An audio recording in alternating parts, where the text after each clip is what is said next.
Right, ladies and gentlemen, we are live with the Keto Crusade. We got some cool guys here. I'm going to let them introduce themselves to you in just a minute. Thank you guys so much for being on the stream. We're going to have some fun tonight, and we're going to talk about hopefully some inspiring information that helps us start to change the world because this is something we really want to do. The three of us have a great deal of camaraderie based on our desire to help people and do amazing things in the keto and carnivore worlds and try to help people with proper human diets. So, you guys don't know me. I am Chris Cook in Nashville, and these are a couple of my brothers in arms, as it were, here in the keto world. I love these guys and told them I would love to do a little something with them, and we've got something special we put together here. So, Mr. Dustin from Keto Simple and Victor from Southern Keto. These guys are amazing human beings, and I'm going to let them introduce themselves and tell you guys a little bit about themselves. We should also be live on their channels as well. So if you subscribe to me and you do not subscribe to either one of these gentlemen, you will find their video channel links in the description box below the live stream, and they would very much appreciate you guys going over there and subscribing to their channel.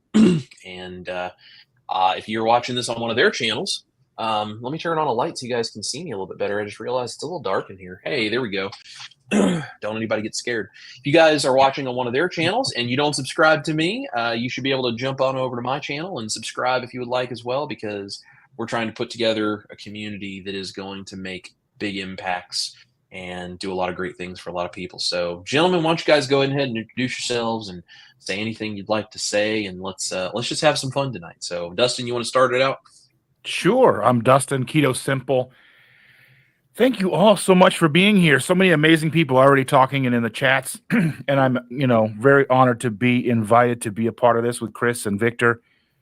We had been talking about this for some time. Our desire to bring as many of the communities together as we possibly can. So I'm excited to get this started tonight. Hopefully the first of many, many, many of these. I'll give Victor a chance to talk here, and then we'll come back around and we'll kind of give people a background on who we are. Well, y'all, I'm Victor from Southern Keto. If you don't know me, I am super excited to be teamed up with these guys. I talk a lot on my live stream about the community as a whole, and how everybody's kind of on one end of the spectrum or the other, or somebody somewhere in between as far as a proper human diet goes. So,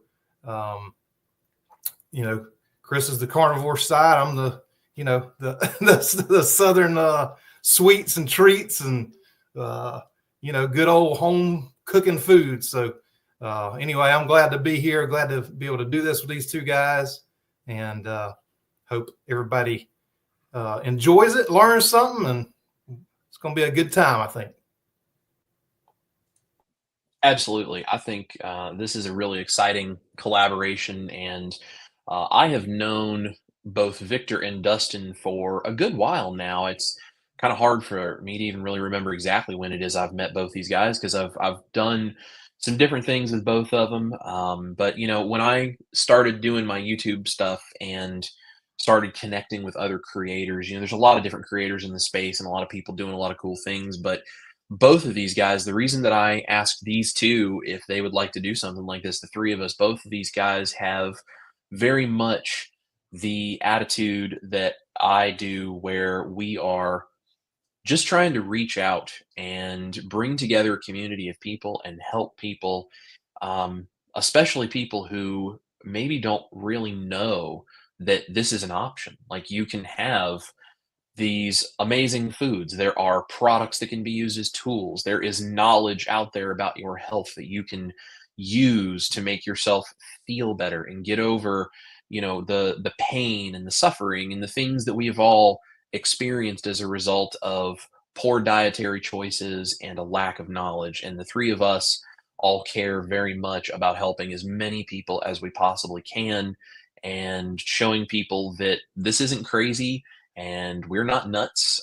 We are very intentional about what we do. And we all have personal stories and experiences which make us believe in this so much. And we want to share that with as many people as we can because we know what it is like to be sick and struggling and feeling horrible and feeling lost and feeling like we are not in control of our own health. And then finding some information that we start to use that changes our entire lives. And we want to be able to do the same thing and change as much of the world as we possibly can. And so both of these guys are very much my brothers in this. And I could not have thought of two people that I would more rather like to do this with. So I think this is going to be really fun. I'm going to give you guys a very brief intro of just kind of who I am, what I do, and I'll let these guys do the same. And then we have some different things we'd like to talk about. We'll try to say hello to you guys in the comments as well as we can. We have this streaming to a lot of places, so we'll keep up as best we can, but there might be a lot of comments. So Chris Cooking Nashville, I started a YouTube channel because I had gone keto and then eventually carnivore at one time, and I'd lost a bunch of weight and I felt great, but I never dealt with a very severe carb addiction. And I felt like I had lost so much of my life, my personality, because I was just eating meat, salt, water, and having my coffee. And most of the time I was good with that, but I felt like I just didn't have all of these things that were important to me socially and culturally because that's the way I was raised. Food was a very important part of my family, and cooking for other people was an important way to say, I love you. And as a result of not dealing with my carb addiction and not really having some of those options, I ended up going back off the rails and I gained a bunch of weight back, and my carb addiction reared a very ugly head. And for almost a year, I was going back the other direction, and I was miserable and sick again and gaining weight and really struggling. And so I started doing carnivore. I went from standard American diet straight to carnivore. I knew that I was going to need to change everything about my approach to my life if I wanted this to be permanent and successful. And I started my YouTube channel so that I could vlog about what I was doing every single week and share my information and my experience, hoping maybe I could inspire a handful of people. That I was telling my wife when I was wanting to do this that if I can inspire one person and it helps them change their life and it helps them improve their health, then it would be worth it for me to do that. And so I started my channel, and then I started sharing what I was doing. And I wasn't real thrilled with the idea of a lot of the recipes that were out there. They just didn't do it for me personally. So I started creating my own. I started posting my recipes, and now here I am today, a full-time YouTuber and doing carnivore and keto recipe creation for a living, along with the music and everything else that my wife and I do, and getting to do great things like have friends like Dustin and Victor in the keto and carnivore world. And I get to do these kinds of things to try to help people as much as I can. It's absolutely wonderful and a massive blessing to have these guys in my life and to be able to do what it is I do for a living, and to have all of you here in the community, because you guys are really the reason that we do this and you're what keeps it going. We are maybe sitting at the steering wheel sometimes, but you guys are the engine that drives the vehicle forward, because without you, we cannot do this. And that's why we are so passionate about it. And that's why we love all of you guys in the community so much. And if all of you would let us know you appreciate that, hit the thumbs up for us on whatever channel you are watching this on, and comment to tell us you are here. That helps YouTube know that we're here trying to help people, and share this with some people out there, because there are a lot of people that need to know about this, and we're here to try to help. So that's who I am. Mr. Dustin, would you like to take it from there, sir? 100%. Yep. My name's Dustin, and I have been doing keto since 2016. The wife and I stumbled upon keto in our quest to lose weight. I was over 420 pounds and very sick. I had a umbilical hernia, sleep apnea, heartburn that I've been taking medicine for over 20 years, severe allergies, all these things, diabetes, all these things. And I've remedied just about all those. I still have weight to lose, but this is a marathon and not a sprint. I still have lost well over 100 pounds. And one of the most important pieces, as Chris touched on, was the fact that I have been able to find satiety. I've been able to get a handle on my food addiction, carb addiction, and truly understand what satiety is and understand how to not be hungry all the time. So while weight loss was the initial driving factor for me to do this, the satiety, the mental clarity, all of these things are what keep me here, along with all of you, the community. As he said, and I'll parrot it, just the fact that all of you are so wonderful and you are so supportive of us. And really, without you, we couldn't do what we do. And what our true goal with this is to try and alleviate the helplessness, the hopelessness that I know some of you feel or have felt in the past or currently. If you're new to this, if you're just finding us just now, you may have that deep sense of hopelessness that you're never going to find what works for you. And just to let you know, we have found what works for us. And we want to make sure that whether it's carnivore, ketovore, paleo, lion diet, regular keto, I don't care if you're eating bologna hot dogs and gas station boiled eggs. I don't care. Whatever it is you need to do to get on your path to find a better you, we're here to support you 100%.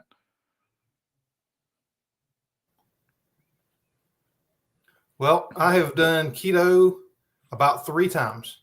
I come from a personal training background, fitness stuff. So initially, we didn't know keto was keto. Now, Atkins was around back then. I'm sure there's some other diets around prior to that as well. But we were doing like a 1970s bodybuilding diet. It was, chicken breast, very little non-starchy vegetables. So we, that's how we did back then. We trained and worked out and everything, and all was well. Then I got out of that for about 18 years, got into business, a sales manager, sales jobs, drinking a lot, eating a lot, and just got out of control. I gained a ton of weight, but what started me back doing keto again, this last time, was I went to the doctor one day, and my blood pressure, I'm going to pull it up here. Let me see if I can share this with you real quick. So my blood pressure, if you can see this, was 168 over 100. And the doctor said, basically, hey, this is, there we go. It'll work. Well, I'll post this later if not. But my blood pressure was 168 over 100. The doctor said, look, you got to get on medications. You've got to totally change things. And I didn't even change at that point. But I knew it worked because back in the personal training days, we did body analysis with people. We'd take their blood pressure when they came in. We'd check their weight. We'd do their body fat percentage. And we saw so many people, even the ones that didn't work out that hard, that changed their diet. The blood pressure went down, all that. So that's really why I started. Now I ended up losing over 75 pounds, may have been over 80 because I didn't weigh at that point. And I'm going to post pictures on YouTube, probably the community tab in my Facebook group, and all that of before and after. But it was a big transformation for sure. And there were things that I didn't even know were wrong with me. I thought it was just a normal part of getting old. Walking down the stairs in the morning, having to grab the rails to walk down because my knees were hurting so bad. My ankles were hurting, inflammation all through my body and everything. But a lot of stuff went away and things I didn't even know I had. There were just so many changes. But I knew that I couldn't just eat chicken breasts and green beans or, all the time. So I wanted to keep eating the foods that I loved, that I grew up with, that were part of my diet. And so I started making recipes because like Chris, I tried a lot of the different things and I'm like, man, this ain't it. I don't like this one. There's great recipes out there. Don't get me wrong, but there were a lot of them that just didn't taste like what I was used to growing up. And they're not going to taste exactly like it, but you can get close. And so I started doing that. And I started my YouTube channel because my son challenged me. He's like, hey, y'all, you know, me and mom make some good recipes. So why don't you start a YouTube channel? I'm like, a YouTube channel? Well, ain't nobody going to watch me. And they didn't for a very, very long time. So, you know, now, you know, we like Chris and Dustin both said, you know, we got a great community. Y'all support us so much. You know, I try to have fun with my videos and stuff. And I don't know if y'all saw my butter post today that I did on all the social media stuff, but I just tried to do some fun stuff. But at the end of the day, it's all about getting healthy. No matter if your goal is weight loss, if your goal is to get healthy overall, if it's to fix blood pressure, diabetes, whatever it is, this lifestyle works. And I know Chris said that, you know, he wanted to come in and say that we're not nuts. I'm a little nuts, I will say. But anyway, I appreciate all y'all watching. And that's kind of how I got started. I'm going to make those posts. There's been a couple of you that said, well, we've never seen your weight loss pictures and stuff. And so I'm going to post that. And I wish I could share the screen here. I'm going to try it one more time just to see if I can. Share screen. Let's see. No, not that. Not that. No, it's not going to let me do it. Anyway, I will post that. And yeah. Anyway, I'll post it. Y'all look for it the next day or two. Thanks. All right, Chris. All right. So if you guys have not figured this out yet, both of these guys have some incredible stories. And, you know, I think the three of us all understand so much about what this is like because, like, it's really difficult, folks, when you are trying to do this and you feel lost and you feel like you don't know what's going on. I just wanted to show you guys really quickly. This is where I'm kind of coming from right here. So the picture on the left here of me, first of all, I look just miserable as all get out. And believe me, I absolutely was miserable. I was in so much pain, and this was right before I started trying to lose some weight. And I weighed somewhere in the range of 385 pounds. I think I was actually slightly bigger than this picture at one point. But I don't know for sure because honestly, I just got to a point where I was depressed and refused to keep weighing myself because I mean, when you get a certain number going on, you just don't care anymore.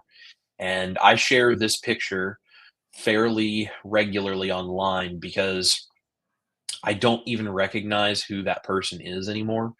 I still have a lot of weight to lose, but you know, as Dustin said, this is a marathon. This is not a sprint.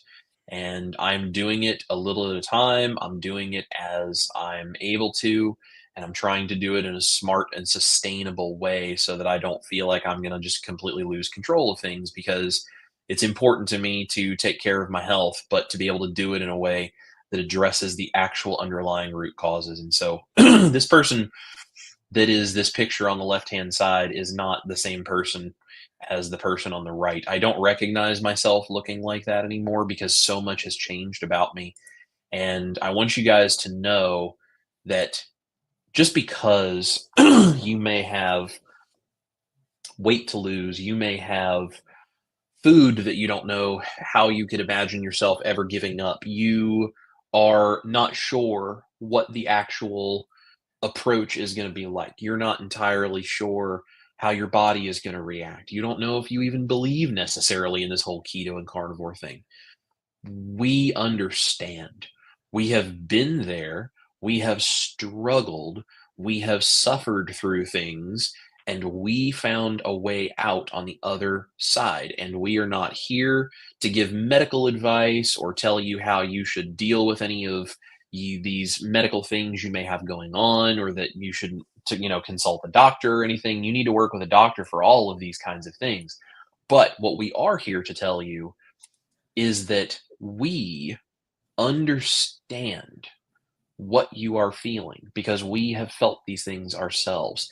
And we can tell you from personal experience that keto, carnivore, proper human diets, low carb, getting the junk out of your life is going to give you, in our opinion, the best opportunity to have the most fulfilling and wonderful, just joyful life that you can possibly have. And that's really important to all of us, because I don't know about these two, but I know for me, I'm not even sure if I would be here today if I hadn't found the solution that I have now.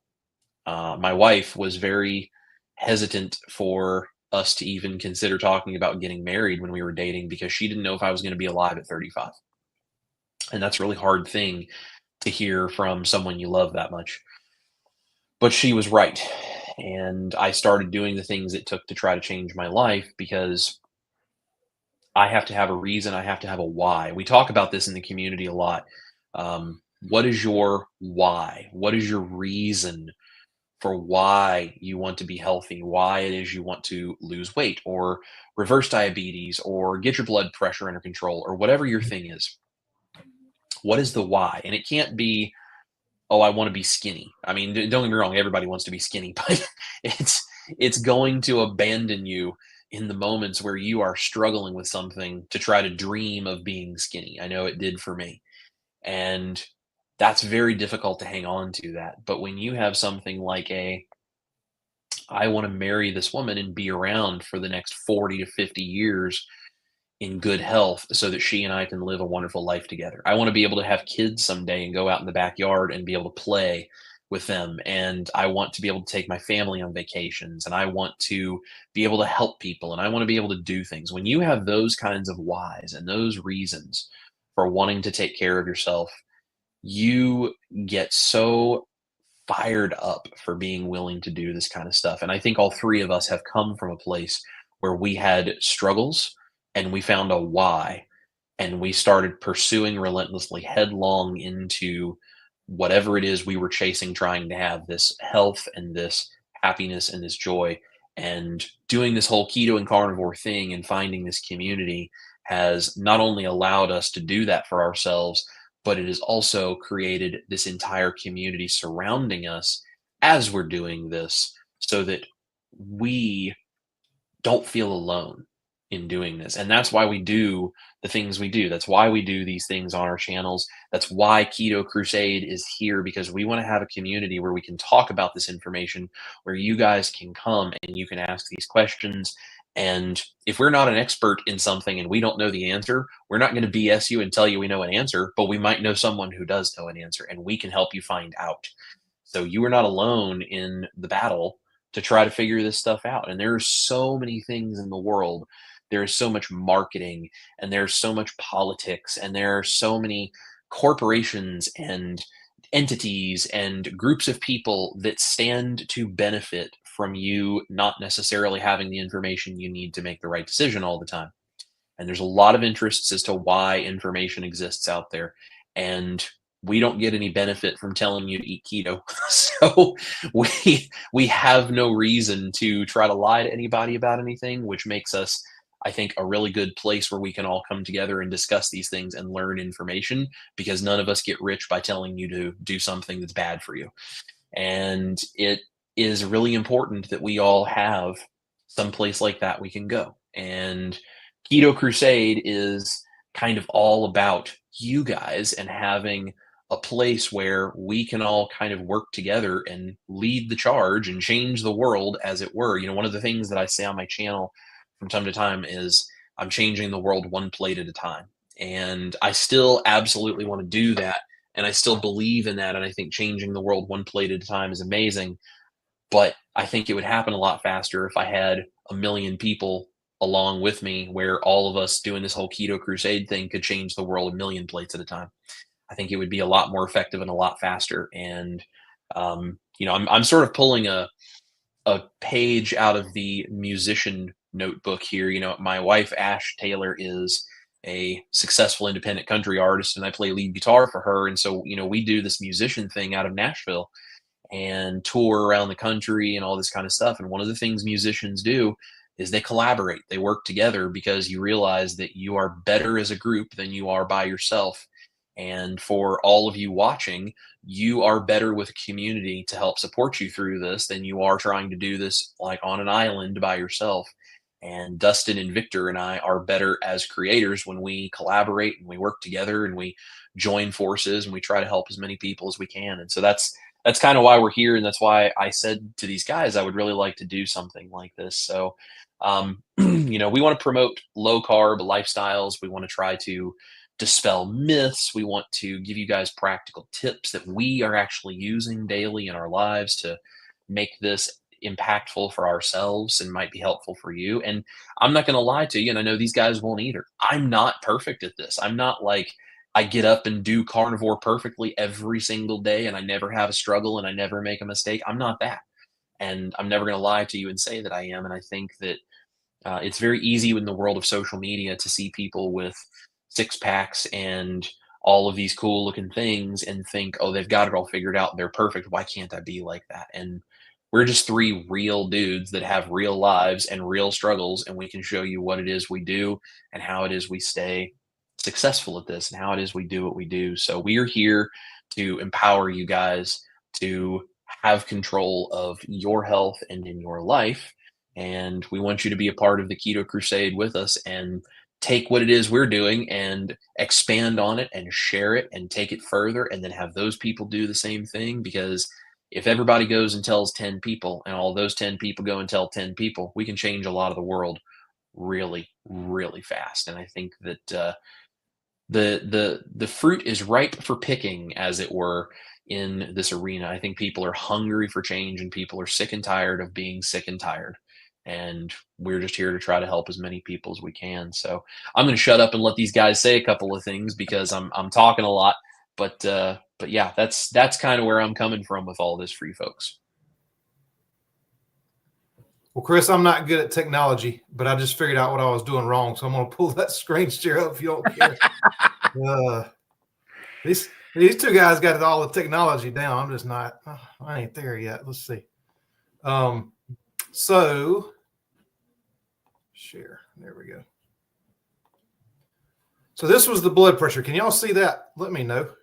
Yeah. Okay, cool. All right. So this We got you. blood pressure 168/100 right there. This is my chart from my local hospital here.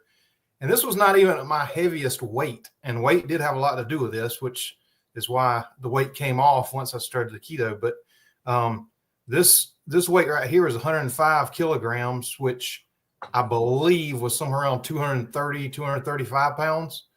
And I ended up over 250 before I started doing keto again. And y'all don't laugh too hard at this. This was back in the COVID days. This was probably not even my heaviest, but there's a lot of hair there too. But so I lost the hair on keto too. I didn't know that would happen. But anyway, that is a vision, my friend. That's the before and after right there. So that was it. So, the weight came off. Like I said, it was a side effect of just getting healthy. And that's a good side effect. I feel a whole lot better being lighter for sure. And like I said, it was over 75, 80 pounds that I lost, in that time and got healthy. So I just want to pop in and show you that. Dustin, sorry, I jumped over. No worries. Yeah. I wanted to share my screen real quick so I can, because I went ahead and I had to pull up a photo of me here with like a before and after, just to kind of give you an idea. Let me go ahead and pull that in here. Make sure I pull the right one in. Let's see.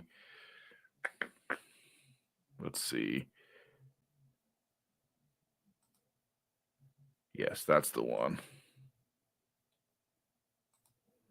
I think maybe, there we go. So you can see there on the left, I was well over 400 pounds, and this was just this spring, one of the newer photos that I have from this spring, right around 300-ish pounds somewhere. So over 120 pounds lost. Absolutely amazing. So I've lost about 130. You say you've lost about 120, Dustin. Victor, how much was it you said approximately you think you've probably lost? 75 to 85, somewhere in there. I just stopped weighing at one point. I mean, Yeah, you know, yeah. I mean, so we're between the three of us, like 325 pounds of weight that has been lost. So I we've mean, lost an just the obese three of person. us. Yeah. It's absolutely incredible. Yeah, I mean it's fantastic. And one of the things that you touched on, Chris, is this community and the fact that we get so much out of this community as well. It's not just what, not what we're putting out there, but what we get as well. Like as I'm putting together content and putting together videos and kind of doing deep dives in on, things like, what are natural flavors or, coming across all this stuff, you do kind of get that sense of I'm never going to get this. I'm never going to get all the way perfect. I'm never going to get away from seed oils or maltodextrin. And it's almost like these little pieces seem to kind of pop out of the places you least expect them. You think you figured it out, and then they kind of pop out. But it's so good to have the community here because you can kind of just commiserate a little bit, lean on them, get the support you need from them, and laugh and joke with them and understand that they're going through the same stuff that you are. I mean, just finding out, like, we were talking earlier today in the live that I did this morning about the True Lime. We've been using that for like 6 years to find out that there's maltodextrin in there, and I don't even know where they're hiding it, but it's there. And now I have to, go either decide to continue using it or discontinue using it. And I mean, that's just on me, but that is one of the big things for me with this community is everyone's so helpful. Everyone is so generous. I mean, extremely generous. I mean, you can't imagine just how amazing everybody is. And they show up at 7:30 in the morning on a Sunday for lives and, they're here tonight and they're so supportive of, this idea that we have to come here and hopefully reach out and connect with new people with the help of all of our friends here. And, yeah, I'm just so thankful. Yeah, I think we all have a lot to be very thankful for. We are all very blessed to not just be creators on YouTube, but to be creators on YouTube in this space in particular, because there are a lot of people that put YouTube videos out on a daily basis. There are not very many of them that get to have such wonderful communities of people that are encouraging them and then sharing stories of success. That's for me one of the things that is so inspiring doing this for you guys is I get messages and emails and it's like, hey, I use this recipe of yours, or I watched this video, or whatever. They talk about whatever the thing is that they've watched or they use or whatever it is that's important to them, and then it's always attached with something like, and as a result of that, I've stabilized on carnivore and I've lost 100 pounds, or I've completely reversed type 2 diabetes, or my autistic son will now eat a low carb pizza because your pizza crust is so good. And so that's better for his brain. Or my granddaughter was just diagnosed as type 1 diabetic. And I know that with your recipes, I can give her what feels like a more normal childhood. And I mean, I can go on and on and on with all of the messages of these kinds that we get. And it's like, that's what we do every day as we get up and we try to help those people, those kinds of people. And there are so many more out there than we even know that are going through so many things. And that's why you guys all being here in the community is such a huge impact, because one, we're hopefully inspiring and helping you with wherever you are on your journey. But two, by being here, you are the proof to that person who is kind of floating around in the comment section and they're not really sure whether they want to give this a try or not. And then they see you talking about your success and they see you talking about, I've made this recipe, it's amazing. I watched Dustin tell this story, it really inspired me. I saw Victor did a recipe for this thing that I grew up with, and now I don't feel like I'm missing it anymore. Like whatever their experience is with any of the three of us, they see people talking about something like that and they say, maybe I should try this. Maybe I can do this. Maybe this could finally be something that's not a promise that then just doesn't deliver anything in the end. And I think that's really, really cool. Speaking of the community, do you guys want to me just jump through here and let's say hi to a few folks in the comments, and then we Yes. can we can maybe address a few specific things for people who might be new to this and some things to watch for. So let's see. We have Jerry is here in the middle of a forest. She has a great channel herself, and she is a fantastic lady. She smashed the like button for us. Thank you very much, Jerry.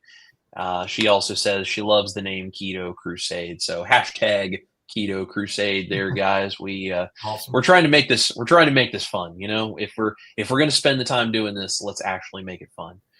And Jerry did have a question for us. Says, what do you all use to edit your YouTube channel videos? I'm a newbie and use Canva and CapCut free versions. Thank you, Jerry.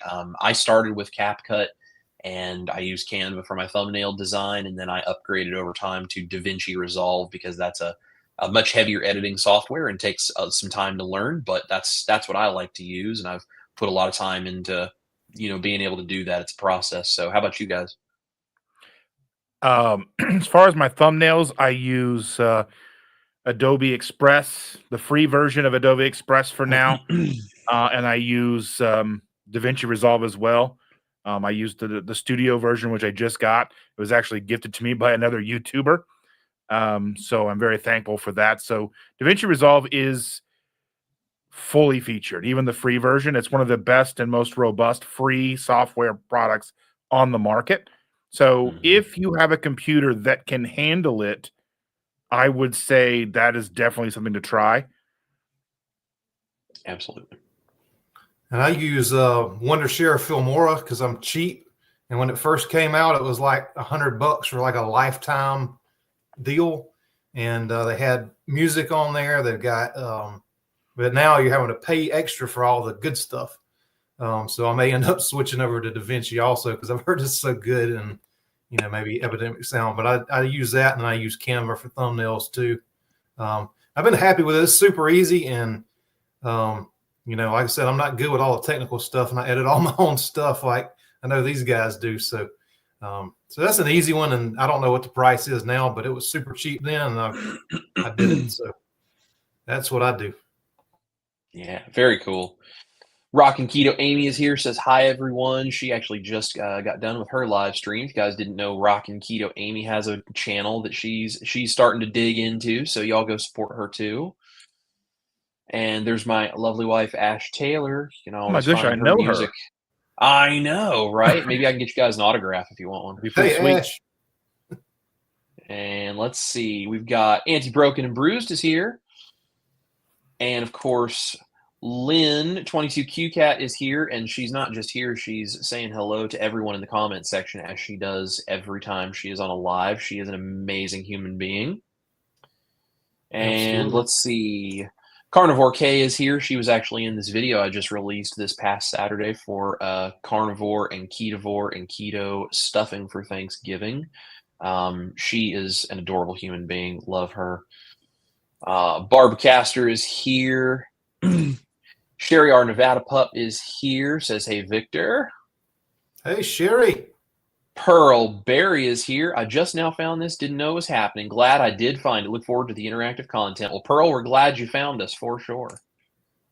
Linda is here. Someone shouted out your live, and Anita's live. Ketogenic Woman, come on over. Very cool. Well, if you guys don't know who Ketogenic Woman is, another amazing creator in this space who, honestly, Victor and Dustin and I have been talking about this. If we kind of get this Keto Crusade thing off the ground here and we can have some fun doing this and kind of grow this community, we would love to get some guests on and get some different perspectives for all of you guys. And Anita from Ketogenic Woman would be an amazing guest to have here on Keto Crusade in the future. 100%. Yeah. Maritza Garza is here. Hi, Maritza. And hey, there's John. We know John. And Jujubee is here. Jujubee was actually just at the show. Ash and I played up in Virginia.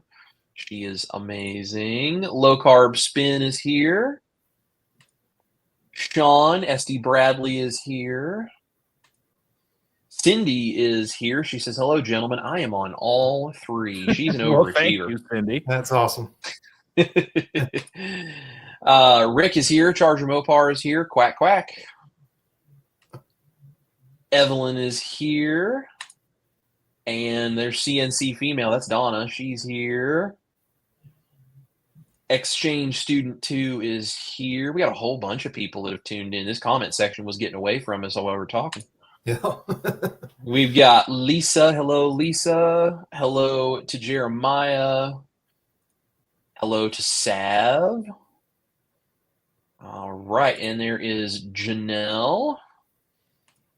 And I see this name pop up so much, and I have absolutely no idea how to pronounce it, but we are very glad that you're here.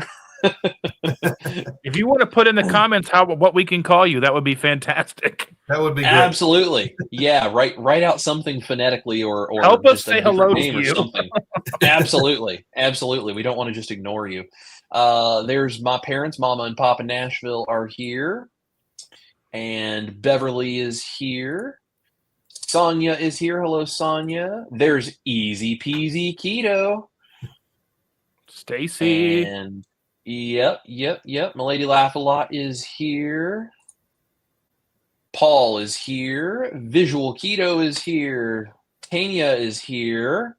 Richard Williams is here. Says, good evening, neighbors. He's our neighbor over here in Copper Hill, Tennessee, and always says hello, neighbor. We've got Stephen Stone. We've got Holly Springer. We've got Matt Franklin. Everybody's saying hello to everybody here. We've got Delilah. And Becky is here. Sherry Reagan is here. Woohoo, sliding in sideways. This should be awesome. Thank you for all y'all do. Well, thank you, Sherry. Bonnie is here. Hi from Alaska, all the way up in the far north of Alaska. Yes. And make sure we are not missing anybody. Hey, there's a name we all know, Lynette from Ketochow. If you guys did not know, Victor and Dustin and I, all three, are affiliates with Ketochow, and we love their product, and more importantly, we love the people that they are and the transparency that Ketochow uses. I know so many of the people over at Ketochow. I love working with them, not just because their product is amazing, but because as people, they are also amazing.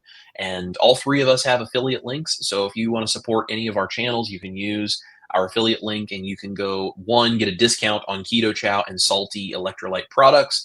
And you can also support our channel because we get a nice little thank you from Ketochow, just a little bit, and it saves you money and it helps support our channel, and it helps support a wonderful group of people that are running a very transparent and honest business, and we really appreciate them. Spirit Junkie is here. I was gifted a membership. I want to say thank you to the kind person. The email didn't say who. Thank you very much. Well, that's super cool. That's cool. Gotta love being gifted memberships. That is always fun. Kenneth is here, says hello to you all. And we're trying to get caught up here. Now, if you guys have questions, you're welcome to put them in the chat. We'll try to get to as many of those as we can. Add cues in front of it so that we can easily find them. And if you have a question for a specific one of us, tell us which one you want to ask the question to, or if you want all three of us to answer, then let us know that it is specifically for all of us. And one of the best ways, especially when this many people, if you do want to make sure your question gets seen and answered, you can go ahead and use that super chat function. That does help us out as well. If you go to either of our individual channels, and then, Yep, absolutely. That is a fantastic way to let us know. And it's just supporting the work that we do as well. So we appreciate that. And let's see if I can pull it up here. There is a super chat from In the Middle of a Forest. Jerry says, I appreciate your answers. Got to get with the program like you youngins. Well, I don't know about us being youngins, but yeah, we're here trying to do the best we can for you. So, well, I'm definitely the oldest. So let's see. Yeah, not by too awful much. Amy is here. Besides, I don't think any of the three of us have ever wanted to grow up, so it doesn't really matter at the end of the day. Liz is here, and I think we're catching up with everybody. Annie B is here, says, way to go, Dustin. Good to see the three of you together. Y'all really make this work for us. All right. Thank you so much. Yeah. Yep. Everybody just saying hello to everybody. This is a good one. Lori wants to know. Lori says, do you all take vitamins or supplements? For me personally, the only thing I do is I supplement my electrolytes because our water supply just does not give those to us anymore the way it used to. I add iodine because our soil does not give us iodine the way that we would like for it to anymore. And then sometimes in the winter, if Ash and I are feeling real run down, we will do a vitamin D3 K2 kind of supplement because I get the wintertime blues personally. Other than that, if I feel like I need more supplementation, minerals, and vitamins, I go eat some liver. That's what I do. So, what about you guys? I utilize salty. I utilize various types of electrolytes, just like Chris. And I do add in a it's magnesium supplement that has like 5 or 6 different types of magnesium, just to kind of cover my bases. And sometimes I throw in a little extra potassium in there as well. And definitely right now, when like the sun goes down at 3:00, what it feels like, it starts getting dark at 3:00. I take a D3 as well, just to kind of get that extra oomph because we're not seeing the sun. Yeah, no, I do take a multivitamin, and probably get all of that in food, but I just have always done it, and so I continue to do that. And like these guys say, I make my own electrolytes, but I just did start with ketochow. You can watch my video about one of the others on my channel if you want. But I started with them because I really do appreciate the transparency, especially with this community. And so I just started with them. So I just got these salty packs, which was great because this weekend, I don't do this full time. We've got a soap business. I've got a pressure washing business, and we were super busy over the last few days. So I didn't have a chance to make my electrolytes like I normally do. So those salty packs are awesome. So I used those. I've had some of the other ones. My wife likes the Dr. Berg's. She loves that raspberry lemonade, but that salty is awesome. And so that's what I've been doing. I mean, it's super easy to take one pack and go. And so that's the only thing. Sometimes I'll do a little magnesium at night, the glycinate at night, but other than that, but I do supplement with a whole food multivitamin. Very cool. Yeah. I think, when you're eating a proper human diet like this, you don't need like handfuls and handfuls and handfuls of vitamins like a lot of other dietary protocols recommend, because if you're eating good whole foods, whether it's keto or carnivore, you should be getting most of the nutrition you would need from that. And then, the few things that we take are because either our food supply just kind of doesn't supply that stuff as well as we would like for it to anymore, or we're trying to deal with specific things like, as Dustin said, the sun feels like it's going down at 3 in the afternoon, and I'm starting to feel sad. The D3 makes a big difference for that for us. So, yeah, love it. Rick Wynn is here watching, and we've got a bunch of people. See, this is something that's really cool. When I'm going through the chat, I can see everyone saying hello to everyone. And that's exactly the point, guys. We are here as a community. You're all talking to each other. You're supporting each other. You support what we do. We support what you do. And this is how we all succeed. We all work together.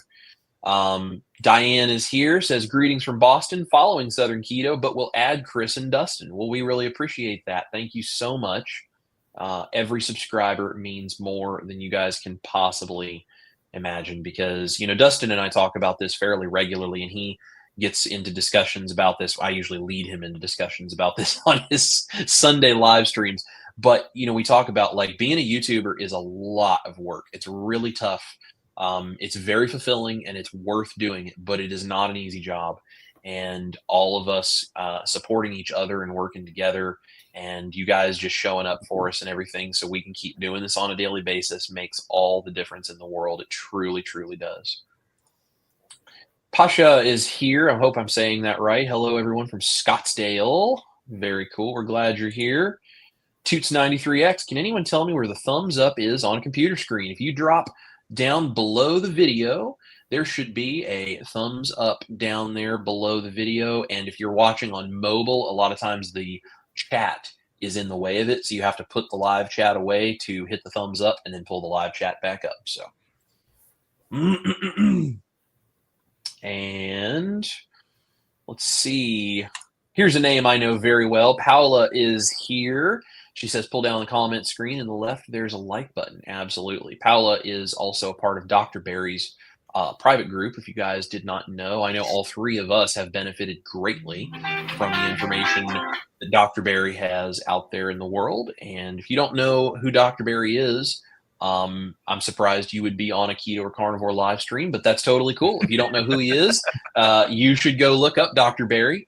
But you will get an amazing amount of information from him. And he also has a private group if you want more direct contact with his coaches or with people because you have more distinct medical type things that you want some advice on.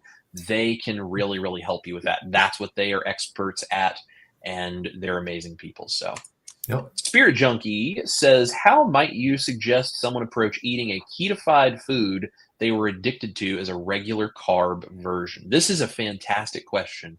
And this is why my channel even exists in the first place, truthfully, because this is a really important thing to ask. So I'll give my thought and then I'll let these two jump in. But if you are addicted to a carb-laden food, there's two things you have to understand about food, in my opinion. Number one is the chemical composition of that food. There's carbohydrates and there's potentially preservatives and all kinds of other things, and that's having a chemical reaction in your body when you eat it. The second thing, and this I think gets overlooked a lot, there is a social and cultural element to that food. And that's a psychological thing. So when you eat that food, does it make you feel happy? Does it make you think of memories of good times? Like, what are the things that go into that food?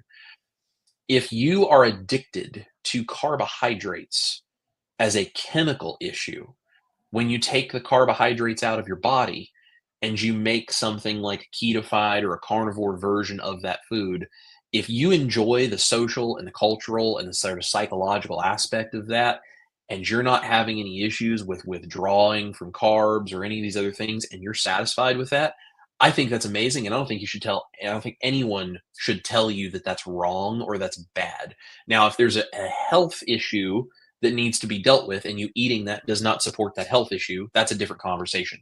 But the idea of eating something that is ketofied or a carnivore version of a food that you have a social, cultural, psychological reason to enjoy eating, we all have that. Because Dustin put this really well one day. He said, yeah, food is fuel, but food is also a lot more than that. And be it right or wrong, that is part of human culture and has been for thousands and thousands of years. So it is bred deep into our brains to feast and to celebrate and to eat certain foods as a cultural significant thing. So if you can do that and you're taking carbs out of your diet, but you're still enjoying this psychological element of this thing, to me, that's the best of both worlds because you're not causing the chemical addiction issue, but you are giving yourself the satisfaction psychologically, culturally, socially of having this thing that is important to you. So you still feel like something that is part of your identity, that's part of how you understand the world is there, but you're not putting the chemicals in your body that cause the harm that the carbohydrates do. And this is why, there's some dogma that can come up with these kinds of conversations sometimes. And this is why the three of us, especially, we support, if you want to go like super strict meat, salt, water, because that's good for your health and you're happy, we support you. And we think that's amazing. Go for it. But we don't ever want anyone to feel like they're somehow failing if they can't or don't want to do that, or that we would never want to encourage them to be tearing other people down who aren't doing things the same way. And it's, there are some baseline things here about our health and what carbs do to us and why we take them out and why we choose to eat what we eat that is applicable to all human beings that live.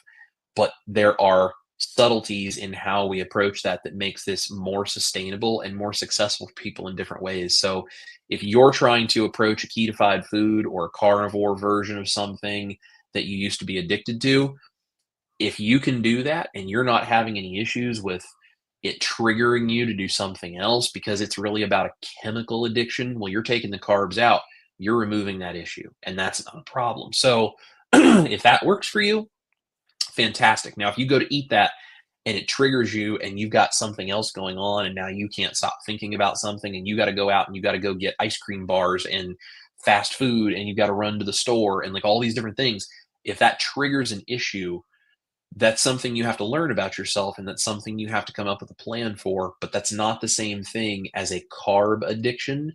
That's a psychological thing, because if you're taking the carbs out and then you're still being triggered by the thought of something that goes deeper than just the carbs you were eating. And so then that's something that you have to know yourself well enough to say, how am I going to address this? What can I do? Who do I lean on? Where do I go to get this information? How can I fix whatever it is that's happening in my head so that I have control of that and I can choose if I want that thing or not without it leading me down this dark path? That's what I had to do. Because for me, there was a carb element and then there was a psychological element. And when I got the psychological element under control by creating my recipes and having the ability to do this stuff that I didn't feel like I was losing something of myself, suddenly the carb addiction wasn't really much of an issue anymore. And now even if I have some carbs on a very rare occasion, it doesn't fire up some kind of addiction for me anymore like it used to. So that's my story on that and my thoughts. What do you guys think? As far as ketofied things, that was a huge part of the beginning of the journey for me, especially in 2016 when we started.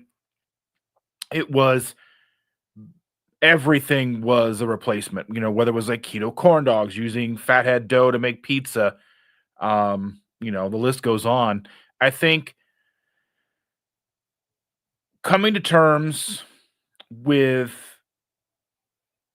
certain foods are probably going to be off limits for forever, depending on who you are. And some foods, depending, you may be able to find a replacement. And as time has gone on, there are, different types of cookies on the market. There's like Oreo type cookies and all these things. And you just kind of have to come to terms on, is that going to be appropriate for you?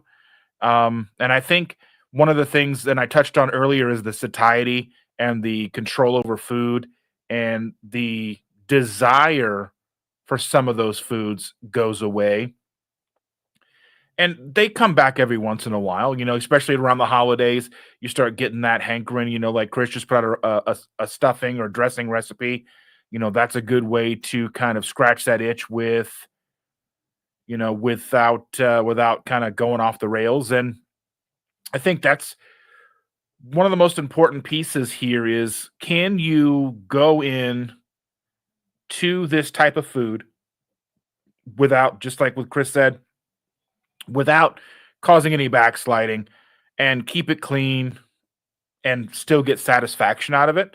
I mean, there's always chaffles and different things like that for buns, for burgers, and there's a lot of hacks that we have, and it's a completely different landscape now than it was in 2016. So I think there's a lot more options now, but also I'm in a different place where it doesn't mean as much to me.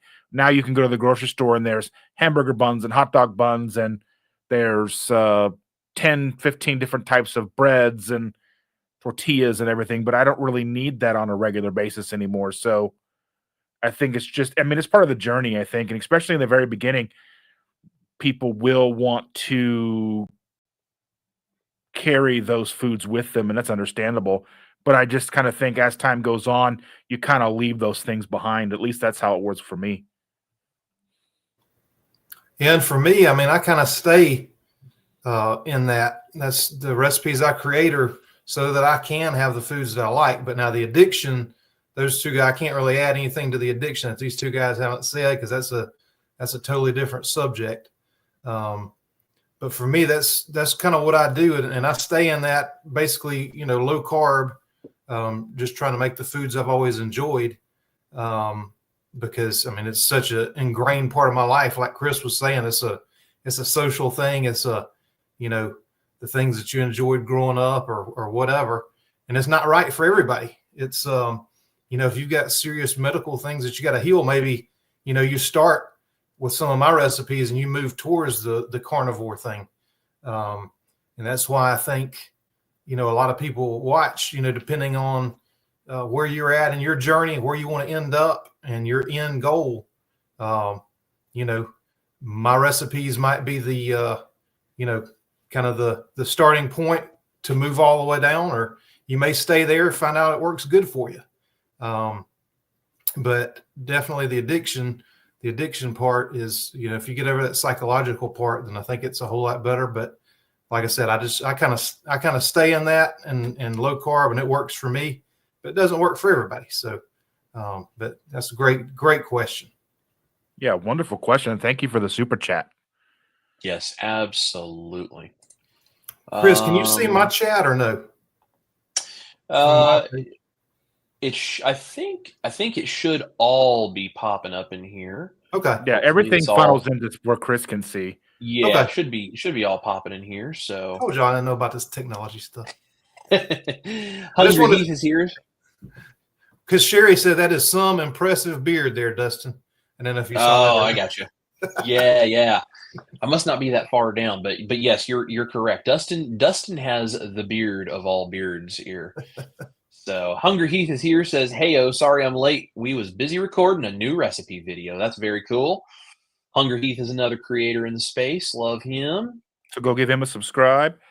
Yep, absolutely. This is a good question. Has anyone seen where it's being suggested that you throw away any black cooking utensils because they are toxic? I will say I have seen this. I have seen stuff about nonstick cookware. I have seen probably some version of just about everything in all of these spaces. And here's what I'll say. I do the best I can. I try to clean up my kitchen the best that I can. But there's a couple of things. Number one, none of us is making it out of this alive. Something's going to take you eventually.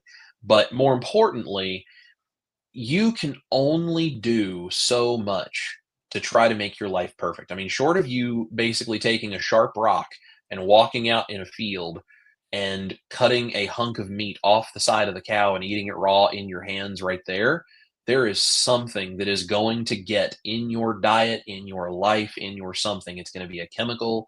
It's going to be a flavoring. It's going to be an added ingredient. It's going to be something. So, you know, you have to do the best that you can, but you also can't drive yourself to the point of insanity by getting so obsessed on minutia that you don't even realize what's happening. There is a, and I'm drawing a blank on the term right now. Maybe one of these guys remembers, but there is a term. You can be very obsessed, and you can be totally not obsessed and just eat junk and be very unhealthy and overweight and all these things. But there is actually a term that is for the other direction, where you become so overly obsessed with everything in your life being clean and healthy that it becomes as much of an obsession as the addiction to the carbohydrates was too. So I try to stay as clean as I possibly can while also retaining as much common sense as I can. So with things like this, where it's like, throw away your black cooking utensils because they're toxic. Are they? Probably. I don't know. Probably. Yeah. Probably. You know what? I think the air that I breathe living near the city is probably just as toxic, if not more toxic, than those kitchen utensils. So, I mean, you know, I go out and start my car every day, and I'm breathing in the exhaust that's sitting around the car in that little area right there if the wind's not blowing. I mean, you know, we get stuff inside of our bodies every day. And this is an important point, and Dr. Barry has said this in a number of live streams and videos. When your body is functioning properly, because you're not eating a bunch of toxic junk all the time and you're eating things that are good for you, it's actually designed to filter and handle certain amounts of toxins, because our bodies are made that way, where they can handle that. It's because we've put so much into it, our body can't keep up anymore. So when you start cleaning up your body and you get better and better and better, little bits of things like that make it in, your body actually is better at handling that stuff. So I worry about it to the point of, within reason, can I make this cleaner in my life? And if the answer is yes, I do. And if the answer is maybe, but I don't even know where I would start to do that, so I'm not gonna even have a chance to do this without totally freaking out and going down a rabbit hole for the next 10 years, I don't really worry about it that much until I get further information that says I should. That's just my thoughts on it. Realistically, I think like as we move to improve the food or our normal food intake, and we start getting our health, and then as we start kind of pushing and pushing, you'll find different things that are impacting you. It could be, black mold in your house. It could be the nonstick cookware. It could be the black utensils. It could be the microplastics in your water. It could be there's just so much that eventually you're probably going to needle it down to where you kind of get to where you are. And if that's a goal, it's not an awful goal. I'm never going to shame someone for trying to remove as much of the low-hanging toxins as you can from your life. The when you buy the 5-pack of the black plastic utensils from Walmart for $1, they're probably not great for us. But can we afford better? You know what I mean? Then you're gonna eat too much sardines and get mercury poisoning. What are we gonna do here? Right. So I think you just gotta have to pick and choose your hills each day, so to speak. Yeah, and the cleaner you eat, your body has an innate ability to heal itself. So, the better your diet is, the more this kind of stuff is not. To me, I don't think it's going to matter as much. But you get the cooking utensils, and then you throw seed oils in your diet, and then you throw sugar in there, and then you throw, and your body's trying to heal all these different things at the same time. That's the problem. So, to me, eat as clean as you can, get rid of as much of that stuff as you can. But, the main part is the diet to me. I don't worry about some of the rest of it, but yeah, you're right. It probably is toxic at some point, but your body will take care of it if you're eating as good as you could possibly eat and doing all the other things that you can to make it better. Yeah, I totally agree. I think this right here, this is a great comment that sort of explains what we're saying about this community too. Sean and his wife Michelle and their son Austin actually came to the show that Ash and I just played up in Virginia. This is how this community is. They will come out to things and support each other and be a part of, just celebrating all the things we're all doing with our lives. But Sean says the biggest thing for me is that in a world where most people couldn't give a crap about how we're doing, we've found this community where everyone truly cares for you and wants you to succeed. And that is exactly what this community is about. And that's why we are all three sitting in front of you guys right now, because we want to see you succeed. Jeremiah wants to know if any of you added cardio, weightlifting, or supplements to diet change, and do you feel like that was helpful? So I have not added any specific exercising. I do have some resistance bands that I bought that I'm going to start to add kind of a full body resistance band workout. That's just because I think it'll make me feel a little bit more limber and moving and, kind of loosen everything up like that. And it's good for me. And Dr. Barry is always saying in his live streams, eat meat, get up and move. And he's like, you don't have to do crazy things. Just get up and move and go lift heavy things. And that means that's heavy for whatever is heavy to you. If a gallon of milk is heavy to you, go lift that gallon of milk. You don't have to go to a gym and do all this crazy stuff. Like, just go be active, go outside and play in the sun, go do these things. And so I'm going to try to incorporate a little bit of resistance bands into my life just because I want to be able to move more. But honestly, I tend to just be more active on a daily basis because I feel so much better. I didn't have to intentionally add cardio or weightlifting or supplements or anything else. I just kind of started feeling better and doing more stuff. And now if I want to do it, like the resistance band thing, I'm adding that in as kind of this is a little extra something that I think might just make me feel a little bit stronger and a little more powerful and a little more getting the blood flowing kind of thing, because it's good for me. But it's not something that it's like, oh, if I don't do this, nothing's going to work. So that's what I do. Do either of you guys do any cardio, weightlifting, or anything else? I don't, but I did ask for a kettlebell for Christmas, so we'll see if I get one of those. Go in the garage and do kettlebells every day, just like a 20-pound kettlebell. Yeah, and I do have a pretty active job doing pressure washing, so hauling around equipment, lifting stuff, walking outside in 95-degree heat, all that. And I do the multivitamin, like I was saying. But I think the important thing, and like I said, I have a fitness background. And so, I was one of those that would encourage people back in the day to jump on the treadmill, the rat wheel, but to me now, I think it's more important to do something that you enjoy. Get outside, take a walk. If you like hiking, and go take a hike. If you like swimming, swim. Don't feel like you have to get on that hamster wheel and the treadmill. And, the old burning, you're going to burn 200 calories an hour if you're on a treadmill for an hour. Do something fun that you like. That's my advice on that. I'll probably get back in at some point and do some weight training because I enjoyed it. But right now, as physical as my job is, I don't really do anything else as far as that goes. But yeah, just do what you enjoy and get outside. That's, the vitamin D, it just makes you feel good. So that's what I would say.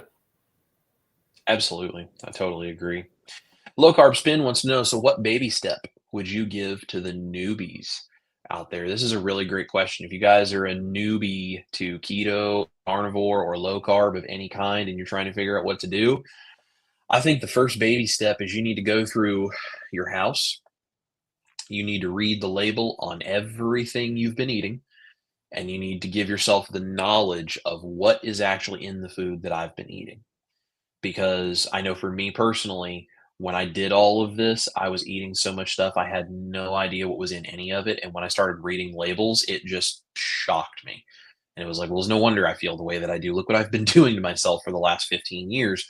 And so I would say go through your house, go look at every label and learn what is actually in the food you're eating so that you can start making the decision of what do I want to put in my body and what do I not want to put in my body. And you can do all the research and know what all of the influencers say and all the doctors say, and you can know that stuff top to bottom.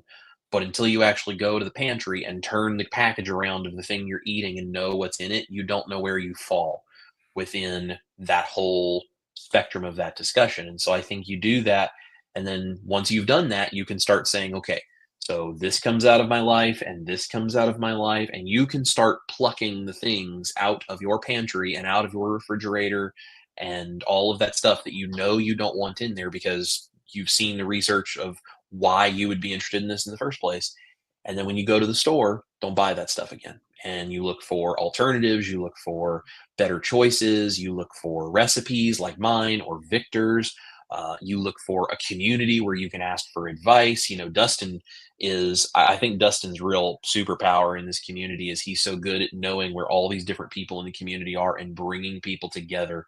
And if you connect with Dustin in his community, you connect with everyone else in this community too. And they all have such good information. I've learned so much being a part of that community as well. And so, you go these different places and you get the information to refill all of the holes of all of those things you've pulled out of the pantry and out of the fridge and out of your mindset of what you're doing with your food. I think that's step number one. You research this, learn about it, and then you go look at what's actually in your life so that you know what it is you're doing, because knowledge is power in that way. So what do you guys think? What baby steps do you have?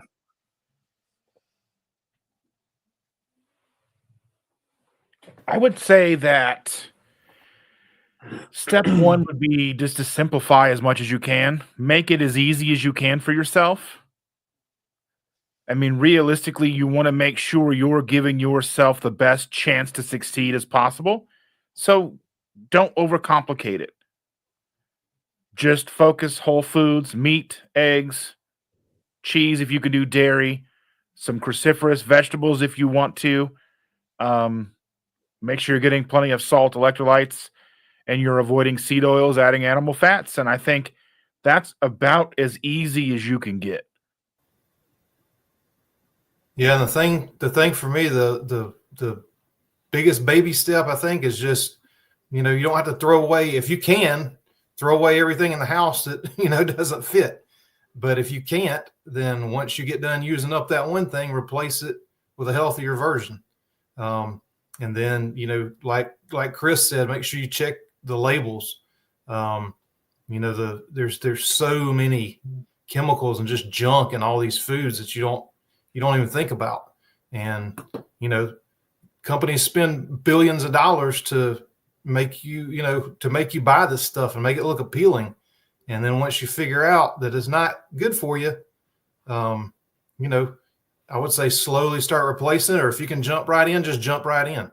But not everybody can afford just to go into the pantry and throw out everything you got and replace it all at one time. So if you can, great. If you can't, just one thing at a time. And then, those tiny steps end up being bigger and bigger steps, and it snowballs, and then you're where you want to be. Absolutely. Victor, this is one for you. How many ounces of pork rinds will yield 4 cups when crushed? I currently buy the pork panko when making your bread, but it's a bit pricey and I have to use almost the whole jar. So if I remember correctly, it's about 10 ounces. I would have to look, but I think it's 4 of the 2 1/4 ounce bags that would make 4 cups. And that pork panko is pricey. And I did a video about making your own pork rinds, and that's the best. I mean, if you're making the bread, and to me, it's the best taste. It's pretty cost effective, the pork pellets, and you can pop them in the microwave and make them yourself. But, where I live, pork rinds are everywhere. I mean, you walk in the grocery store and that's the first thing you see, and that's in the back of the store, the side, and they're always buy one, get one free here. I know that's not the case for everybody, but yeah, if I remember right, it's about 10 ounces, 4 of the 2 1/4 ounce packages. Cool. Very, very cool. I think this is a great comment. Sherry Watkins is here, says, Keto Crusaders fighting for health for all. I kind of pictured the Caped Crusaders. You guys are better together for sure. Our community is crusading right there with you. Progress, not perfection. Yes, absolutely. Love 100%. that. Absolutely love that. Shirley is here. Love and light greetings from Mile Zero Blizzard Medic. Shirley girl. Matt Franklin is here, says this is one of the greatest communities I've ever been a part of, and that's saying a lot after spending 2 decades in the military. So absolutely. And thank you, Matt, for your service, by the way. Yep.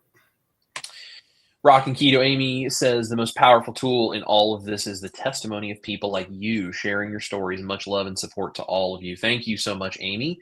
And as much as that goes for the 3 of us, it goes for every single one of you guys watching as well.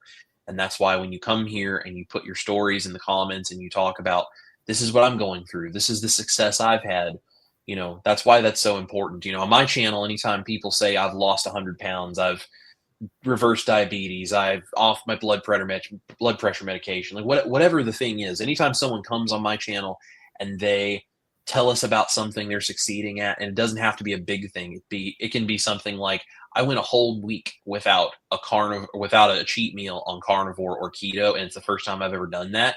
That right there is a success.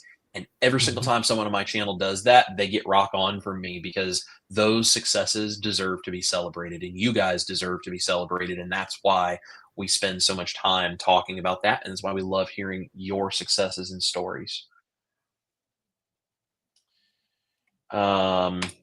Exchange student says, eat your meat, love your life. Yes, if you're not familiar with my channel, I say that at the end of all my videos. Eat your meat, love your life. It's what it's all about, guys. Take care of yourself. You eat your meat because it's a fantastic food, and by making yourself healthier and feeling good, you get to love your life. And I think all 3 of us, we get to love our lives in a way that we didn't before, and that's why we want you guys to understand and share in this with us. Stacy says, question for all 3 of you. What's a good weight loss goal for 6 months, and how much have each of you lost in the past 6 months? So I will tell you, in the last 6 months, I probably haven't lost anything. I might have even gained a little bit. I don't really know, because I don't step on a scale very often anymore. I care more about how I feel and how my clothes fit now. I think there's a couple of things to unpack with this question, just in my opinion. Number one is a weight loss goal for you for 6 months. is going to be completely different for every single person because it's based on how much weight do you have to lose, where is your body at metabolically, what other things are going on in your body, what age are you, what is your gender, what is your activity level. I mean, there's so many factors that go into this that I don't think there's a real good way to describe a specific goal for a person for 6 months of weight loss. I think there is a level of science and chemistry that goes on inside of our bodies that even the greatest minds, I don't think, can fully understand exactly what our bodies are doing all the time on every level. So it's a very difficult thing to give you a specific number. More importantly, though, I think instead of worrying about a number of I want to see this much in 6 months, I think you can set a goal for yourself. If you're like, hey, it'd be cool if I lost 30 pounds this next 6 months. I think that's great. Feel free to set that goal and go for it.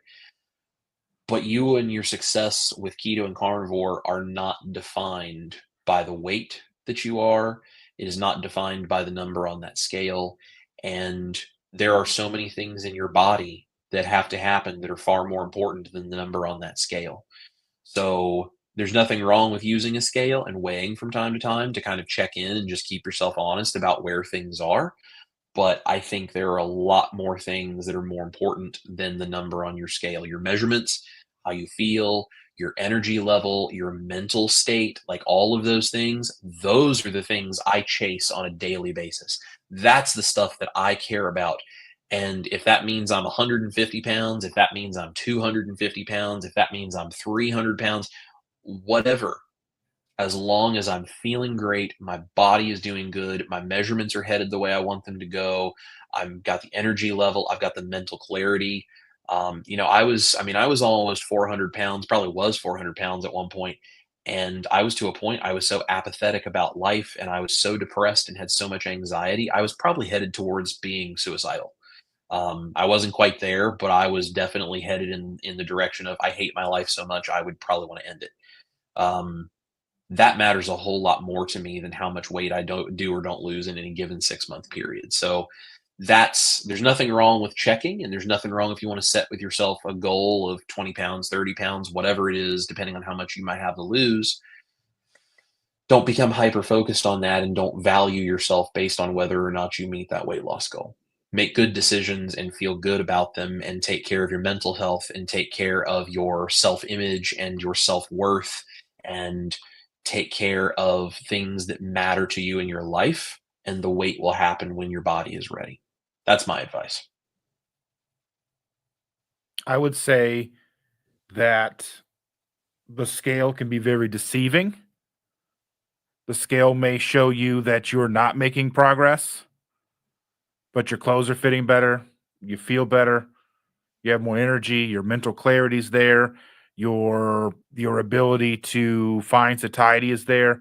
There's a lot of things I think that basically just to kind of piggyback off of Chris, there's just a lot of things out there that are far more important than weight loss, because I think once you start to heal your body and once you start to get your ducks in a row with your metabolic health, the weight will kind of sort itself out over time.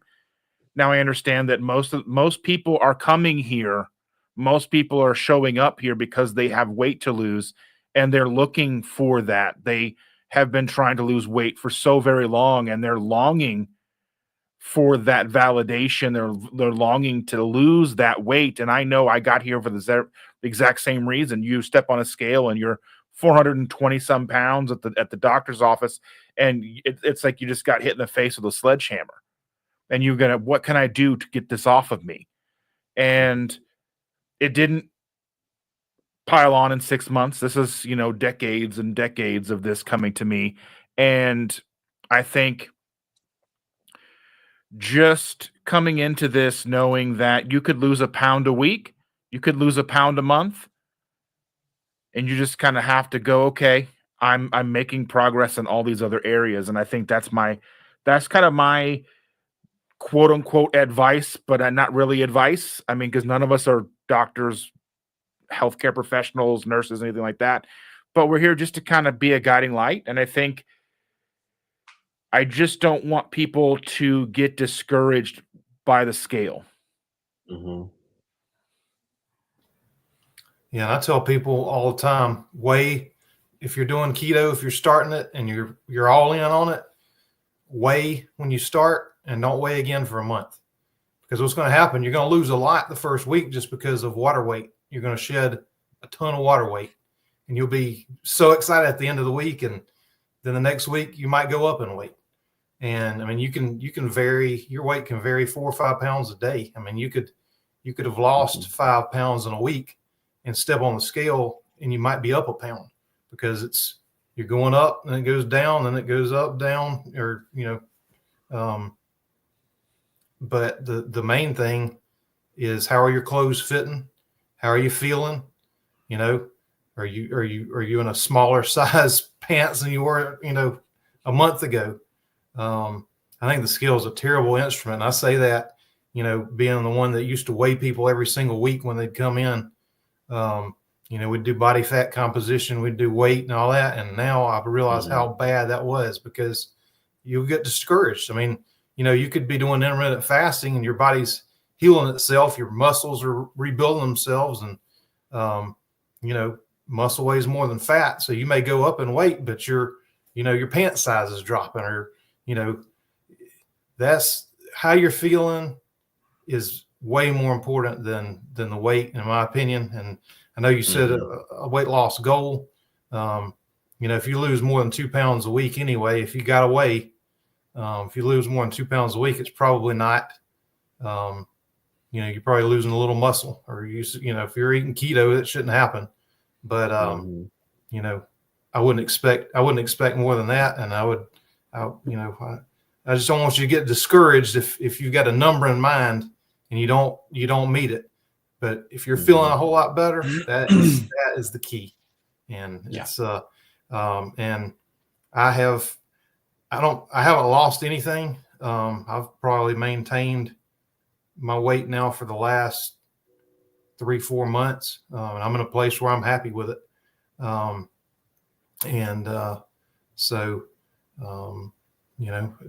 Maybe a pound here, a pound there. It may swing up or down 5 pounds. Like I said, it could swing up and down in a day or two, depending on what you eat. So, but yeah, the old 2 pounds a week is it's a pretty good number if you got to have a number. Absolutely. SD Bradley, Mr. Sean says, all three of you are amazing staples in our community. What is your go-to for a quick meal for those people who don't have much time? What tips can you give them to keep on track? Love you guys. And thank you, Sean, very much for sending a super chat. This is a great question. So there's a couple of things that I like to do. So I buy ground beef in great big packages, as big as I can get, because you get a better price per pound.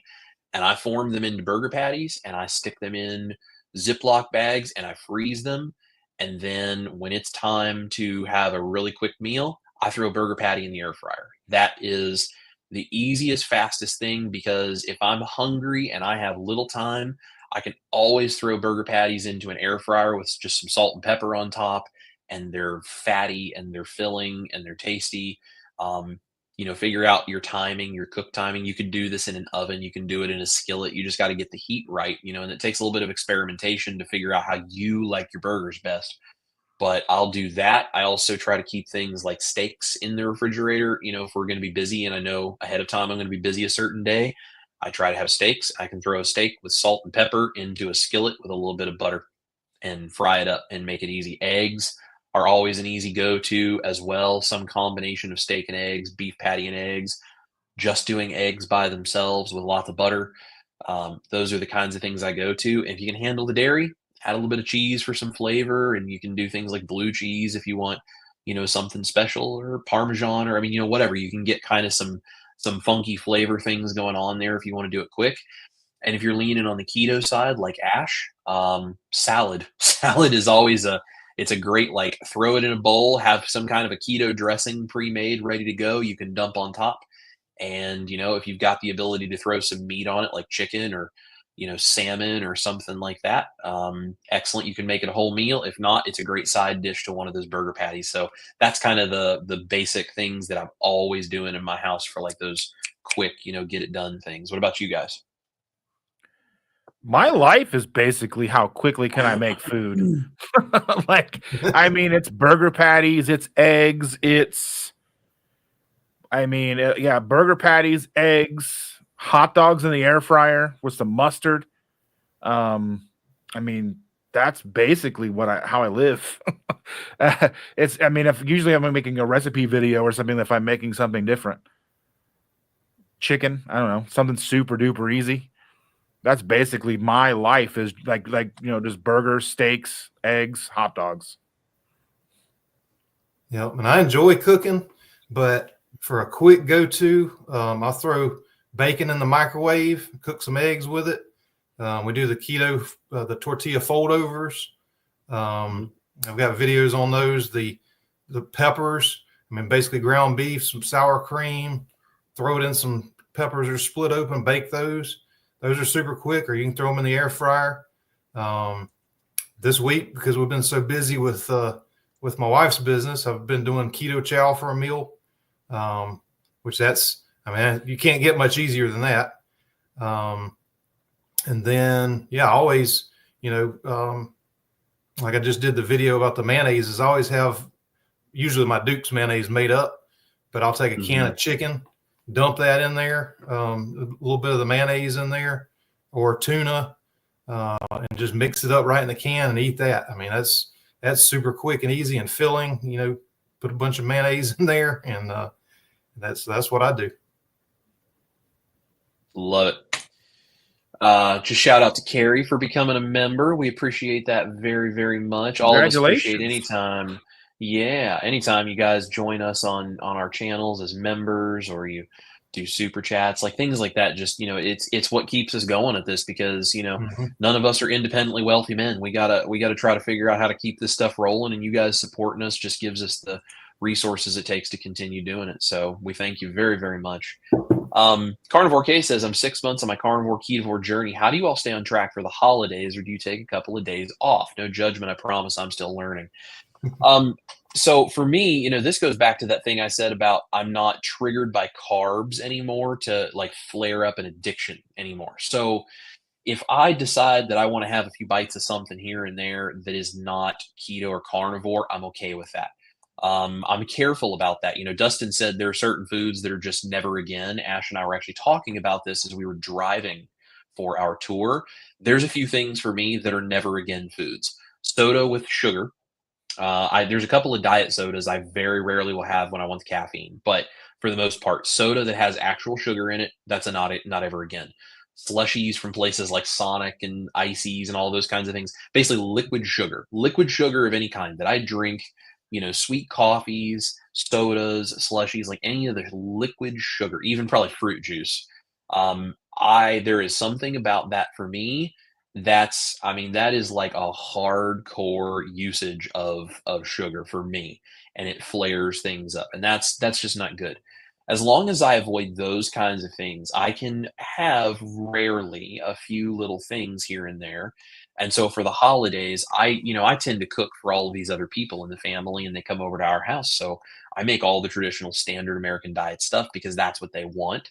And I don't force my dietary beliefs on any of my family. I let them, kind of do what they do. I encourage them to consider it, but I don't force them to try to do it, because I don't think that's an easy way or that's a good way to win people over. So I make all the standard American diet stuff, and I might eat a few bites of something here and there. Other than that, I lean heavy into the protein. If I am going to have a few bites of that other stuff, I lean very heavy into the protein, and I just make sure there's plenty of things there I can eat. So turkey, ham, deviled eggs, sometimes like if I want to do my carnivore mashed potatoes along with the regular mashed potatoes for everyone else, or, I've got that stuffing recipe that Kay and I just did together that came out yesterday, like those kinds of things. I make that stuff so that if I feel like I want to partake, I have options, that I don't go, super crazy. I also let myself go a little more keto or ketovore when I'm doing holidays, and then I'm more strict when it's not holidays. I allow myself that flexibility so that I don't feel like I'm putting undue social pressure on myself. That's just what works for me. I'm not saying you should or shouldn't do it that way. That's the balance that I have found that works for me. So what do you guys do for holidays? One thing that I've noticed, and I don't think we've touched on this, is once you kind of find a rhythm and you get into something, you kind of start to get the idea. You kind of find out that foods that you used to really binge on weren't necessarily because you loved how it tasted. It was a texture thing, it was a comfort thing, and you're not even really tasting it anymore. You have maybe 2, 3, 4 bites, and then you're just kind of just shoveling it in. So I kind of look at it like couple of bites, you're gonna get that enjoyment out of a few bites, but you don't have to go crazy. Because I mean, let's be real. If you're lucky enough to have like a grandparent still in your life and they make some kind of dessert that they've made for you since you were a kid, your grandma or whatever makes the best pecan pie in the world, and how many more holidays do you have with grandma? You know what I mean? How many more times is she going to make that for you? That type of thing. There's no issue with that. It's like, and like, it's like, I say things like I take my granddaughter to Culver's on Fridays after school, and she gets her French fries and a little cup of ice cream. We make sure she eats good the rest of the week. It's good as you can make a 6-year-old eat. And she feeds me a couple of fries every Friday. We're talking a couple little fries. She doesn't like the crispy ones. She puts them in and I eat them. Because how often do you have that? How long is she going to be 6? That's how I kind of look at holidays. Now, if you are a person that is a gateway to you going down a path that you don't want to go, then you have to know yourself. You have to understand yourself, and you have to make the best choices for you. But I think where I'm at, I'm 8 years in.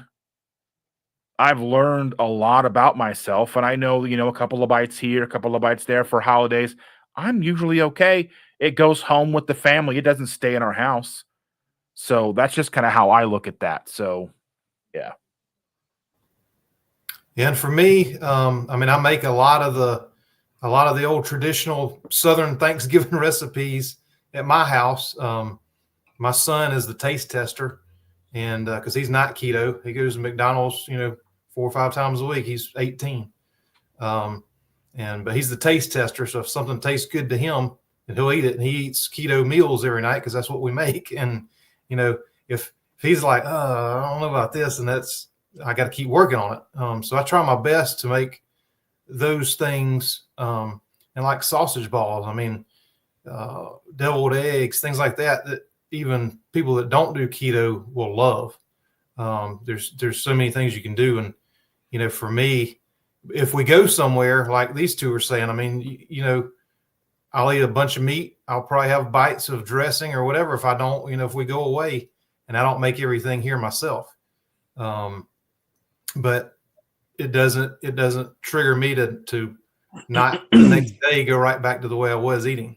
So, like they were saying, it's know yourself and what it can do. But there's a ton of alternatives that you can have. But if it's a big family gathering, you just do the best you can, and maybe you bring something that everybody else will like sausage balls or things that you can eat. And if you do have a big meal, for Thanksgiving, next day just go right back to it. Don't beat yourself up. Don't. This may be, it's a holiday. So, but don't let that turn into, keep going like that. Just the next day, get right back to what you were doing. That's my best advice there. Yeah, I totally agree. I think, there's a balance that you guys all should be looking for in your life, I believe, that we've hopefully have found or are looking for in our lives as well. You're trying to make yourself as successful at this as possible, but if something happens, one of the biggest things you have to be able to do is have grace for yourself and not beat yourself up for it, and then let that become something that now derails you for a long time going forward. Because this is something I see happen. People they slip up and they have brownies at a party, or they have birthday cake, or they have something, and then they beat themselves up, and then they just go down this path of, well, I've already done that and I'm a failure, so I'm just going to eat all this other stuff. And then it turns into a binge, because not even because they want the food, but because they're hating themselves so much. I used to do this too. And you just feel so terrible about yourself. And the thing that I had to sort of come to the realization of is, if you have a little bit of something that's not keto or carnivore or whatever the thing is you're trying to do, you're probably not going to feel real great the next day, but that's okay. It's like we've made the choice. We deal with the consequences. That is what it is. Doesn't mean you have to beat yourself up for it, because you're not going to burn in the eternal fires of keto and carnivore hell for having a brownie after you said you were going to go keto. Like that's the way some people get this in their head, where they think if I do something the wrong way, that's the end. It all falls apart. And it's like, this is 95% of the time, if you're doing well, you're still getting an A. And that's not an excuse to then live for that 5% or let that 5% grow into something else. But it's a realistic understanding of, we are human beings and life is not perfect and you're not perfect. And so you do the best you can. And these are the things we sort of do to try to make our holidays work. And sometimes it works great, and sometimes maybe it doesn't, but you just keep on rolling. You keep on fighting the fight. Let's see. So Steven says, your photos and weight loss results are really encouraging. Been carnivore since August and have lost 10 pounds. Rock on for losing 10 pounds. Yes. Need to lose more, but at least my A1C has dropped and my EGFR is increasing. See, this is the thing. So this is a great example. So he's lost 10 pounds since August. Now, a lot of people would say August, September, October, we're going into November. Well, that's not very much over that 4-month period. But I'm sitting here and I'm like, well, first of all, that's 10 pounds. And Stephen, I don't know how old you are, but just based on the picture that you have on YouTube, I would assume you're at least over that 35 to 40 range, which is where doctors are like, yeah, you're probably just going to gain weight the rest of your life. So just, it's okay. I mean, that's what we're told. So if you've lost 10 pounds, you've done something that so many people at this part of life find impossible to do. They just gain 5 to 10 pounds every year until eventually they kick the bucket. And they're like, well, I guess that's what happens, right? Like, you lost 10 pounds. And on top of this, and this is where it goes so far beyond the scale, like, Victor was saying, like, the scale, like, can be a bad thing when you're trying to do this to people. The scale doesn't show you that your A1C dropped. That takes another test. That takes something completely different. And between losing another 10 pounds or having your A1C drop, I mean, I can tell you which one would be my preference to have if I was in Steven's position. Yep. Like, if I got to lose another 10 pounds, or I can drop my A1C to where I'm not glycating my cells and damaging my body as much on a daily basis, I'll take the A1C drop over the weight loss any day. So that's the kind of stuff where it's like, weight loss is great, but there's so many other things we can celebrate. And just because you don't see the change on the scale doesn't mean that the change isn't happening in your body. So very, very cool. And congrats, Stephen, for your fantastic results that you're getting. And we're here for you. The community is here. If you need support and you're, trying to find what's the next step, lean on us. Come talk to us. We're here for you. Yeah, the A1C drop made a difference in having type 2 diabetes and not. So absolutely, that's a huge, huge thing. It's amazing. It's amazing, that stuff, right? That's why we're all doing this. Rose is here, says, what up, keto people? Carrie is here, says, I was up way early with cleaning the church. When I got home and ate lots of meat, I crashed for about 4 hours. Must have needed more sleep. You listen to your body. It tells you what you need. And, that's the thing. When you eat keto and carnivore and you get your body functioning properly, your body will tell you, I need sleep. I need food. I need fat. I need protein. I need water. Like, your body will tell you what it needs because it's not getting all the mixed signals fighting all of that junk anymore. Jerry says, now I exclusively make only carnivore or keto dishes to pass at holiday parties. No one knows it's the proper human diet. Very, very cool. Love that. Let's see. We got any more questions here? If you guys have questions, make sure to drop those into the chat for us, because we're probably going to be wrapping this up here a little while. I know these guys are probably about sick of my voice, but one of these days I'm going to catch up on some sleep too.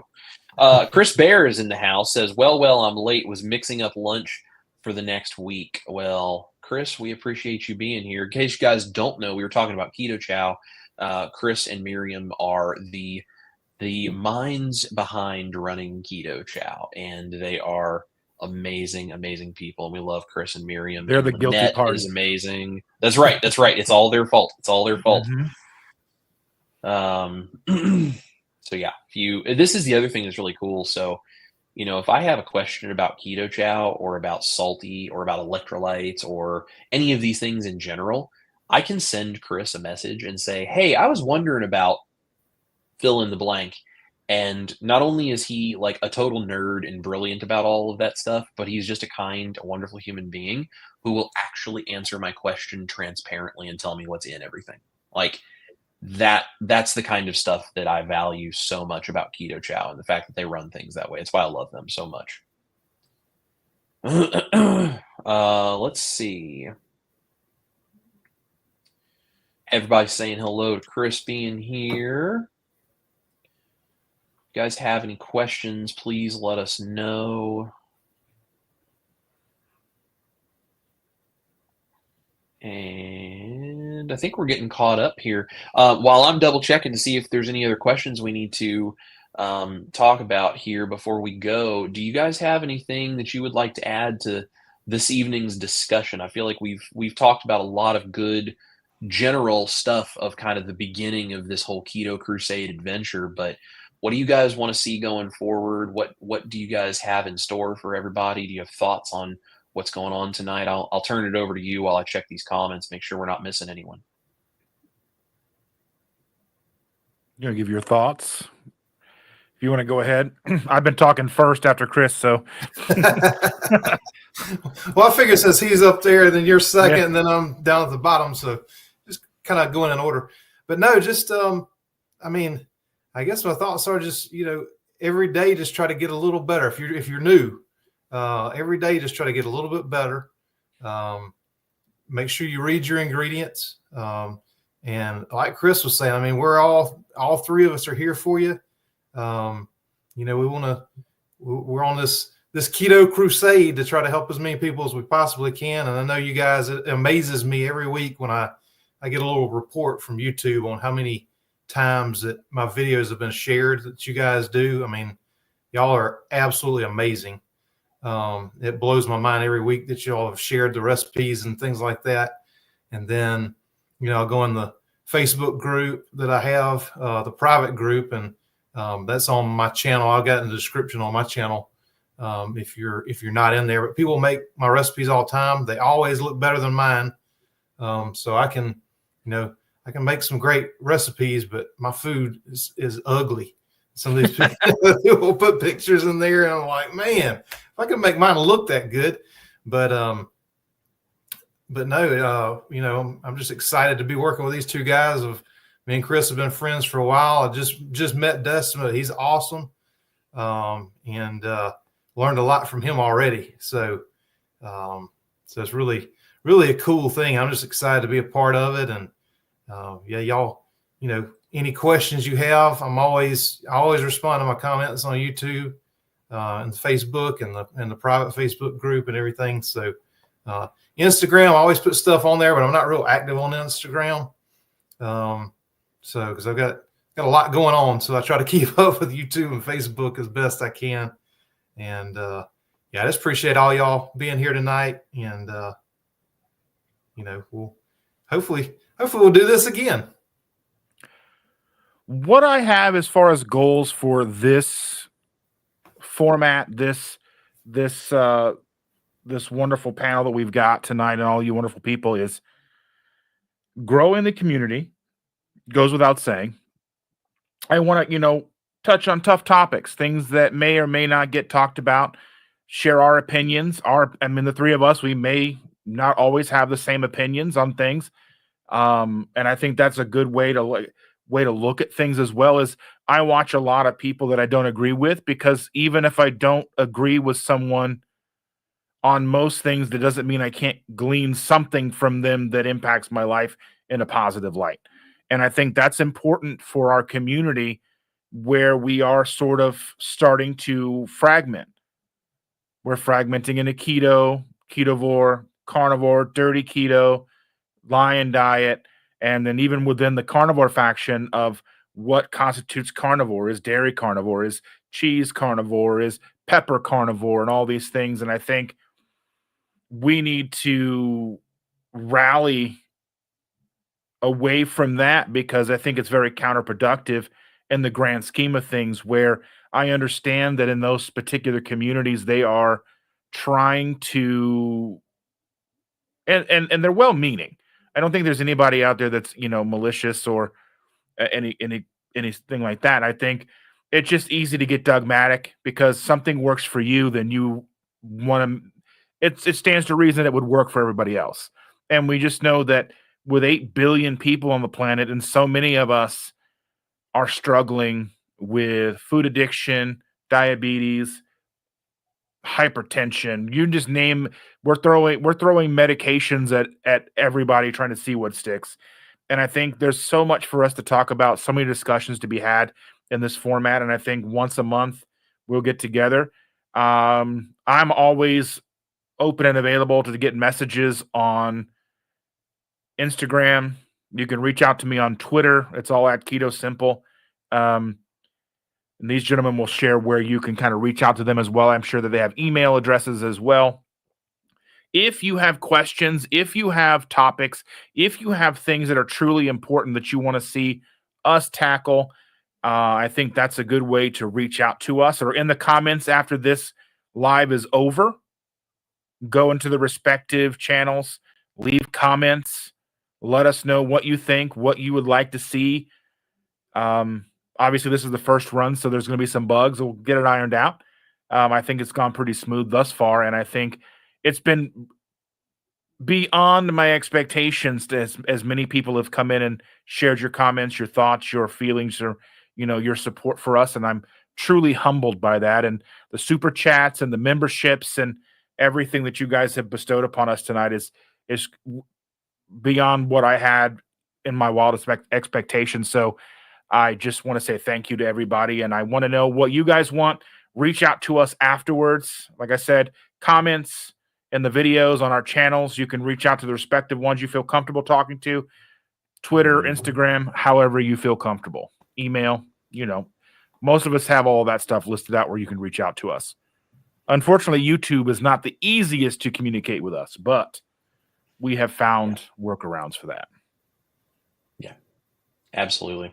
Well, I think those are great thoughts. I saw a couple, as I was scanning through a couple of times, some people saying that I was not noticing some comments. I think I noticed everyone's comments, but to the best of my ability, I tried. But also realized there are somewhere between 180 and 200 people watching, and there's comments coming from 1, 2, 3, 4, 5, 6 different locations.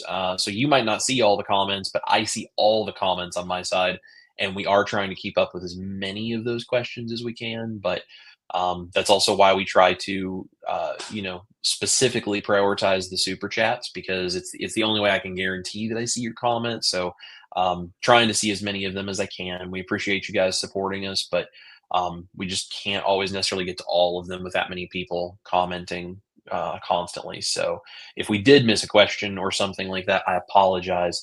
The only other two that I found was this one from Emily. Emily was in my video a couple of weeks ago. She is a sweetheart, and her husband is amazing, and their kids are adorable. She says, planning for Christmas regarding beard care. What do you recommend besides the obvious bacon grease? I think Dustin is probably the man to answer this question. I like, for myself, I use tea tree oil shampoo that I get from Trader Joe's. That's the one main reason I go to Trader Joe's, is to get that tea tree oil shampoo, because it gets up in there and it tingles and feels good. And then I use beard oil here and there that I either have a friend make it for me or I buy it at the store. It's usually too expensive to buy at the store, but yeah, I mean, that's realistically all I do. Nothing fancy. There you go. There you go. I have a barely beard, so I'm not even going to comment on that. I have just enough of one that I need to worry about it just a little tiny bit. And so I actually use Dr. Squatch soaps. They're made with all like natural stuff. Like they don't have any of the weird chemicals or anything. I use Dr. Squatch soaps. I use it on my beard. I use it in my hair. I use it on my body, everything. We absolutely love Dr. Squatch. and they smell really good too. And even though they're kind of manly scents, like even Ash loves the Dr. Squatch. She uses it too, because she just loves how great of soap it is. So that's basically what we use. And every now and then, if I've got extra, beef fat or something like that on my hands, I might, just do a little bit of that, just kind of put a little extra fat into the beard. So that's what I do. I might have to send you a bar of our soap then, Chris. I'd love to try it, man. I'd love to try it. So yeah, for sure. Now, I was going to say, while we got everybody on here, do you guys have any online method for people to buy stuff from her for soap, or do you only do kind of like in-person shows and stuff with her soaps? No, she does. It's kissaprince.com. Kissaprince.com. Yep. Okay. And, yeah, she does mostly online. She just does the shows this time of year, which is why me and her are both exhausted right now. I understand. I understand. Well, you guys make sure to go show Victor and Stacy some love and go to kissaprince.com if you're looking for some soaps. I mean, the holidays are coming, and I know there's a lot of ladies out there, especially, that love getting things like soap for Christmas. So, and this is the last one I've got for us. Sybil says, questions. I'm struggling with carb and sugar cravings. Any tips? This is a great question. So I will let you guys take that one, and then I'll throw in some thoughts at the end before we close out. I would say my best advice, and again, this is what I did as somebody with massive food addictions going into this, and even not even fully realizing the extent of my own food addictions going into starting keto in 2016, was I just made sure I wasn't hungry. And by that, what I mean is I would eat as many hamburger patties as I need to, as many strips of bacon as I needed to. I would plan and have as many hard-boiled eggs as I needed, or pecans, or whatever, pepperonis, cheese, string cheese, whatever I needed. And I would eat as much as I could that was as low in sugar and low as carbohydrates as humanly possible, so that I was not able to reach for any other food. So if I'm, in the very, very beginning, for me, I was used to eating, probably 4 or 5, maybe 1,000 grams of carbohydrates a day. Probably, I never tracked, but I'd be terrified to do it. So going into it, for me, that was a way that I could go into it. And I leaned into, at the time, the fatty coffee was a huge part of my life. And it was a huge thing. Everybody was doing the bulletproof coffee. And I leaned heavy into the bulletproof coffee. I went probably overboard, but I think it was something that was impactful in a way that I had no idea how positive it was going to be for me, because I was drinking, a 30-ounce cup of coffee, the steel cups that you can, like the whatever brand you want to go with. Yeah, something like that. And I was having half a stick of butter, 8 tablespoons of coconut oil mixed in all together. So it was like 1,100 calories, somewhere close to 165 grams of fat. And I would drink that every morning when I got to work. And then I would make sure that I had my string cheese, my pepperonis, my hamburger patties, my whatever.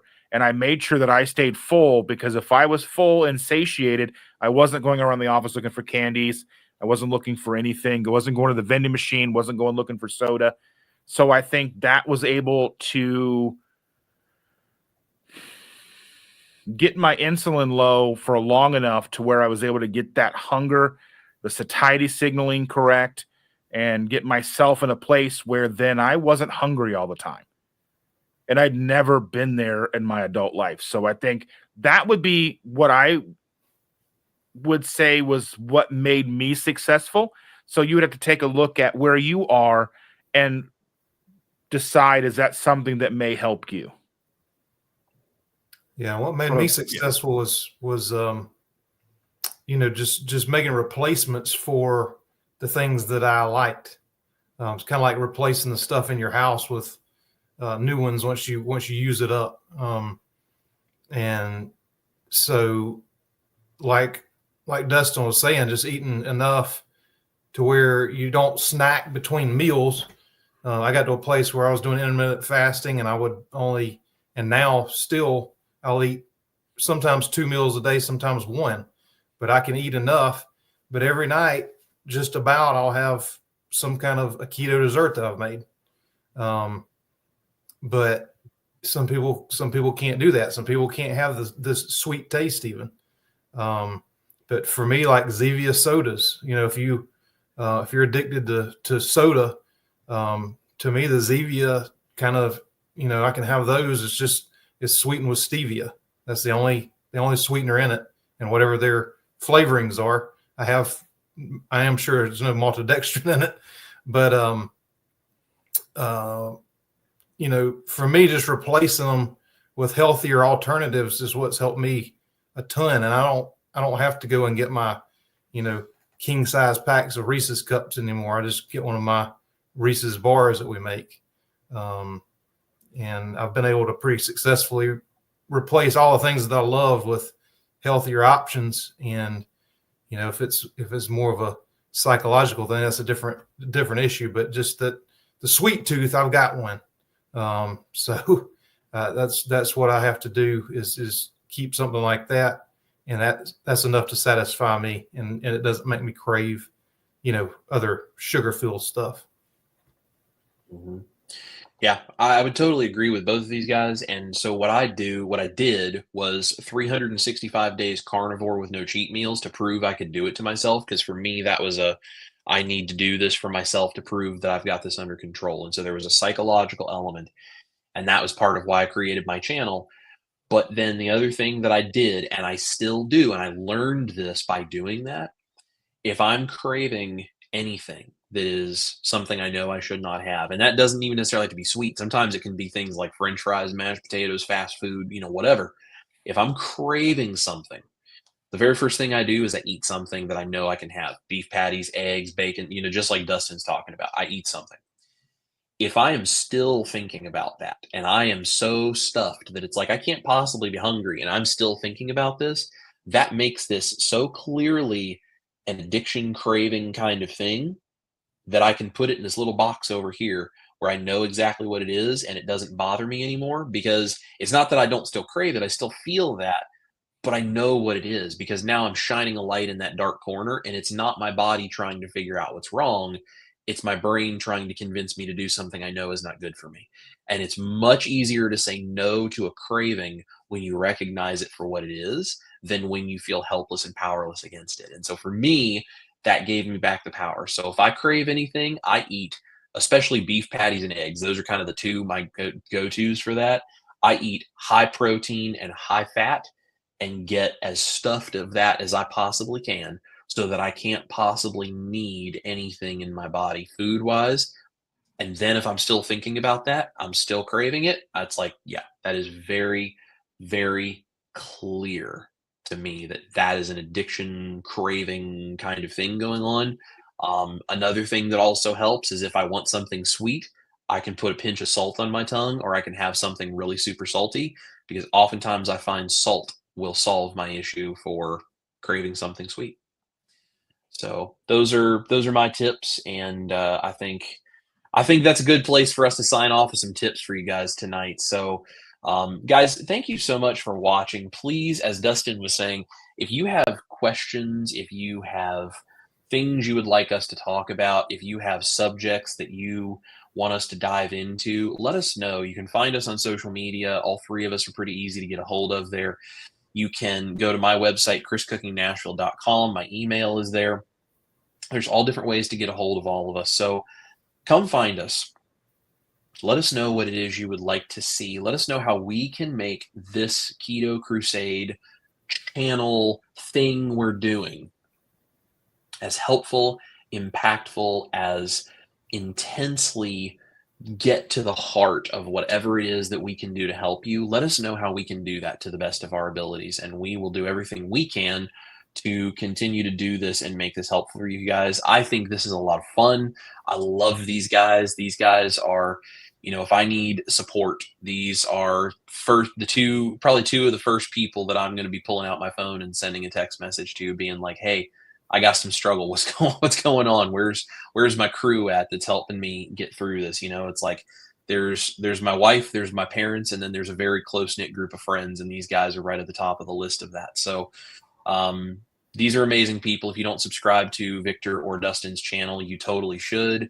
If you don't subscribe to my channel, maybe consider doing that as well.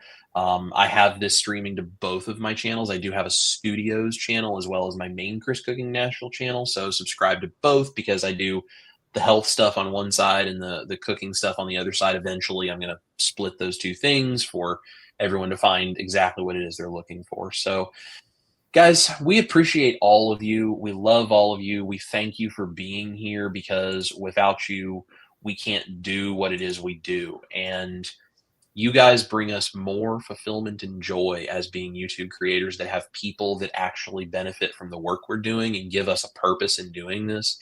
And I don't think that can be overstated, how important you guys really are, how much we care for all of you, and how much we would love to see this just change the world. So if you guys are into this and you love it, please let us know. Hit the thumbs up button, like this, share this, tell your friends about Keto Crusade, hashtag Keto Crusade in the comments and anywhere online that you would like to tell people about this.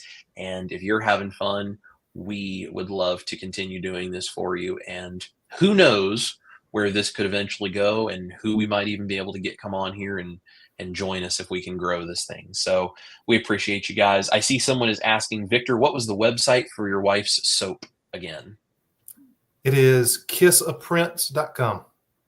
Kissaprince.com. We support our friends. We love supporting their businesses, and I know that Victor and Stacy would very much appreciate some business over there.